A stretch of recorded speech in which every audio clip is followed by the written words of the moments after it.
What's up, my dear students? It's Naresh Babu. Welcome back to Physics Crash.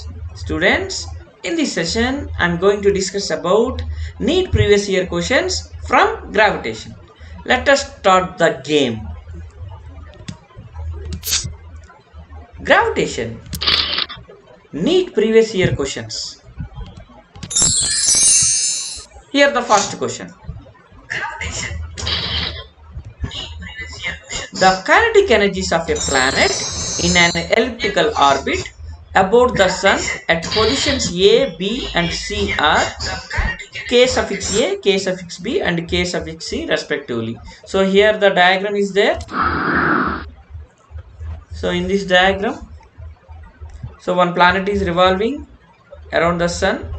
They have given its kinetic energy at position A, at position B, at position C are K suffix A, K suffix B and K suffix C respectively. AC is the major axis. So AC is the major axis here. BS is the minor axis. Okay. Here this BS perpendicular to AC. That means they have given SB is perpendicular to AC. So SB is perpendicular to AC at the position of the Sun, yes, as shown in the figure. Then it was given in 2018. So here we have options. From the options we have to find the relation between kinetic energies at position A, B and C. So here option 1, kinetic energy at A less than kinetic energy at B less than kinetic energy at C. Option 2, kinetic energy at A greater than kinetic energy at B greater than kinetic energy at C. Option 3, kinetic energy at B less than kinetic energy at A less than kinetic energy at C. And option 4, kinetic energy at B greater than kinetic energy at A greater than kinetic energy at C. Solution. See, we have formula for angular momentum. That is L is equal to mr square omega. Here m means mass of planet, r means distance of planet from the Sun, omega means angular velocity. So mr square means moment of inertia, that is I. So we got I omega. From that omega is equal to L by I. So here we know kinetic energy half of I omega square. So from that omega is equal to root over 2 Ke by moment of inertia, that is equal to L by I. So now I will do squaring on both sides. Then I will get kinetic energy is equal to L square by 2 times of moment of inertia. So from the above equation we can say kinetic energy is inversely proportional to the moment of inertia. So here moment of inertia at position A less than moment of inertia at position B less than moment of inertia at position C. Why? Because moment of inertia means mr square. So whenever r is more, moment of inertia will be less. Okay. So here at position A we have less moment of inertia. Why? Because here r is less, my dear, from the Sun. So compared to moment of inertia of B, at position A moment of inertia is less. Like that, compared to moment of inertia at C, at position B, moment of inertia is less. Okay, compared to moment of inertia at position C. Why? Because C is at more distance from the Sun. So here we got the relation, that is moment of inertia at A less than moment of inertia at B less than moment of inertia at C. So whenever moment of inertia at A is less than moment of inertia at B, we can say kinetic energy at position A is greater than kinetic energy at position B. Why? Because kinetic energy is inversely proportional to moment of inertia. Similarly, kinetic energy at position B is greater than kinetic energy at position C. So from the options, option 2 is the answer, my dear. Now we will go with second question. A body weighs 200 Newton on the surface of the earth How much will it weigh halfway down to the center of the earth? It was given in 2019. So here the options: option A 150 Newton, option B 200 Newton, option C 250 Newton, and option D 100 Newton. Solution: given body weighs on the earth, that is W is equal to 200 Newton, G at a depth D.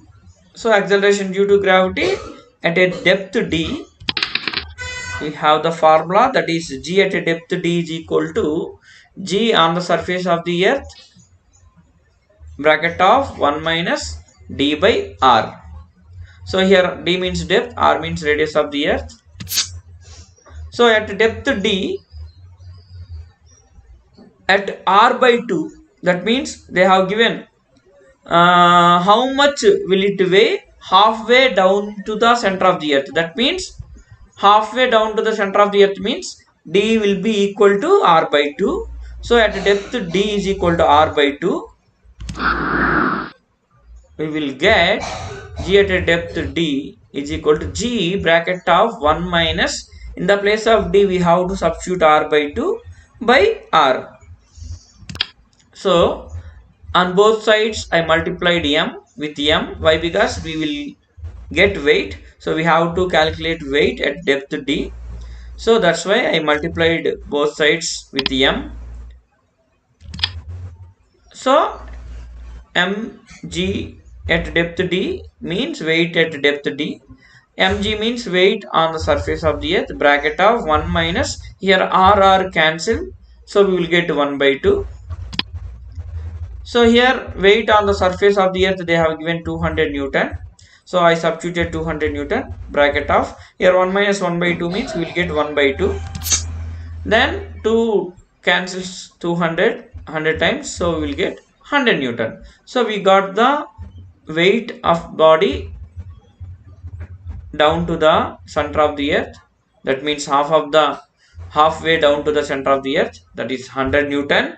So from the given options, option D is the answer, my dear.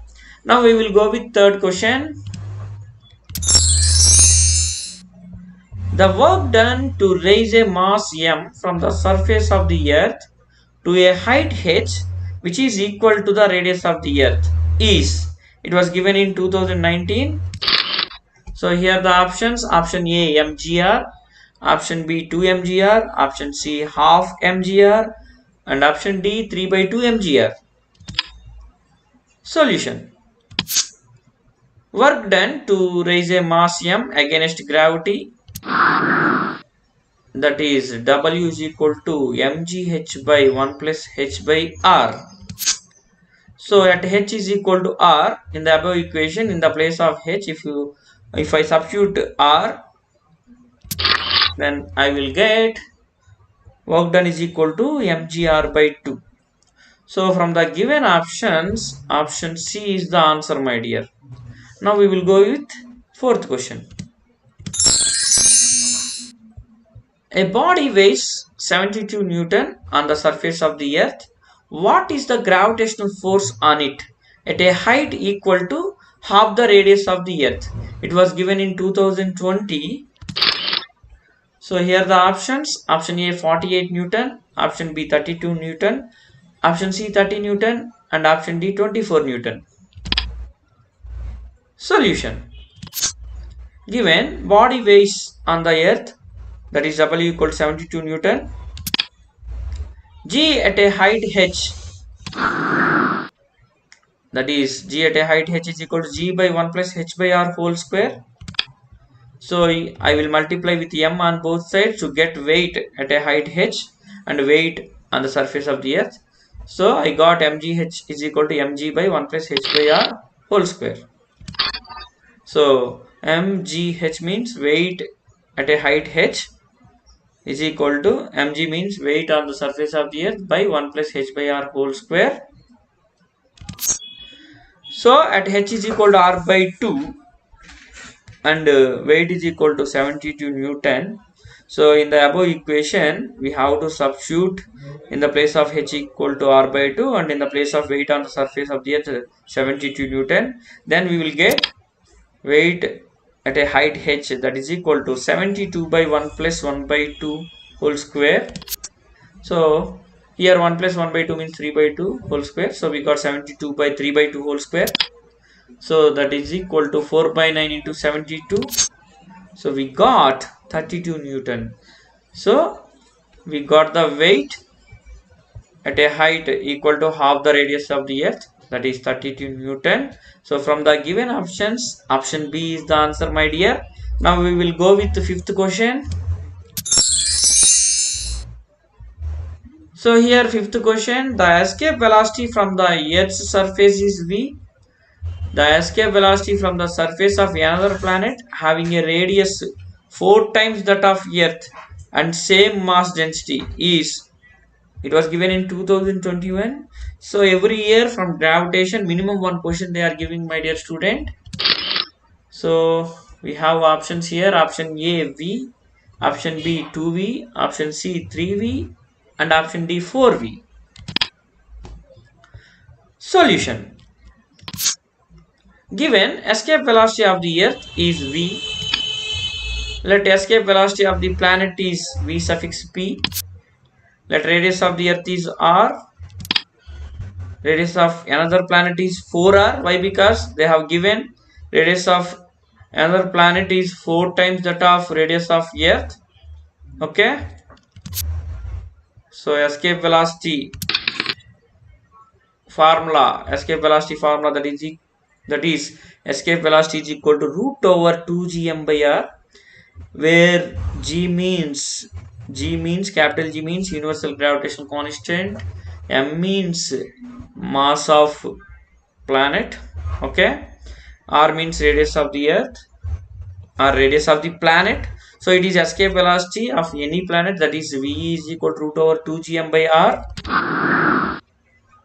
So here 2g by r I wrote like that only, into M means mass, that is mass of planet, that is volume into density I can write in the place of M. So every planet is a sphere, so volume of sphere is 4 by 3 pi r cube into density. So that is equal to, so 2 into 4 8 we will get, so we will get 8 pi g rho by 3 under the root, okay, into r square. That means r cancels this r cube, so we will get r square. So we got root over 8 pi g rho by 3 r square. So from this equation we can say escape velocity is directly proportional to the radius of the planet. So from this we can write escape velocity of the earth by escape velocity of the planet is equal to radius of the earth by radius of the planet, that is r by 4r. So from the above equation we found velocity of the planet, that means escape velocity of the planet, that is 4 times of escape velocity of the earth. So from the given options, option D is the answer, my dear. So that's about this session, my dear students. I hope you like this session. If you like it, share it and subscribe it and have fun. Bye students.